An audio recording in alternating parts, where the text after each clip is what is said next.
speaking of former number one overall picks, we got Paolo Banchero this past year, Cade Cunningham the year before. Why do you think the narrative is different around those two players this year when it comes to Rookie of the Year?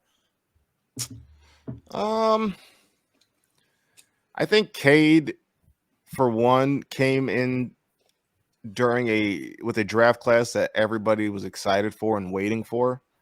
I think the competition in his draft class was much higher. Like this draft class is really good, but I mean, if we're being honest, Jabari Smith has stunk. Yeah. Keegan Murray's been solid. Ivy's been solid. Duran's been solid. Mathurin started off tremendous, but he's since been solid. Like it's not like last year where it's like, oh my gosh, Evan Mobley's a freak, or gosh, Jalen Green's a freak. Scotty Barnes is ridiculous. Like the guys Cade went up against, like there was no room for error. There was no room to miss 2 months with injury because of the type of dogs that were in his draft class. And so I think that's part of it.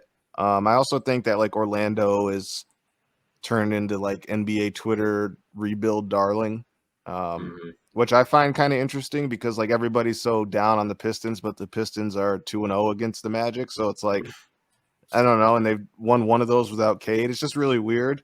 Yeah. But certainly I think a lot of it has to do with just, and Paolo's struggled lately too. I don't think that's been talked about. His 3-point shooting isn't that good. Yeah, it's like 1%, isn't it? Like in the month of February or something like that. Like it's pretty bad. It's like 1 for 27.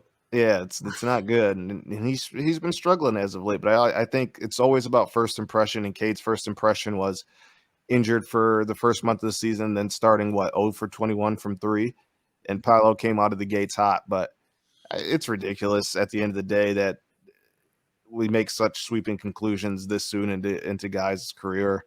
And I don't know why Cade got the brunt of it nationally, but I still think there are a lot of national pundits out there that are very high on Cade and really like Cade and still believe he's like, if they did a redraft, I think there are a lot of guys that would take him number 1. Like Sam Vecini, I think, has said told me he'd still take Cade number 1. Yeah. I don't know if you saw KOC. He had him like 4. Did he? Yeah. He had a redraft of like, he would have Cade 4. Didn't he have like Giddey in front of Cade? Yeah. Yeah. I love KOC, but yeah. Yeah. Kind of crazy. Come on. Yeah, come on.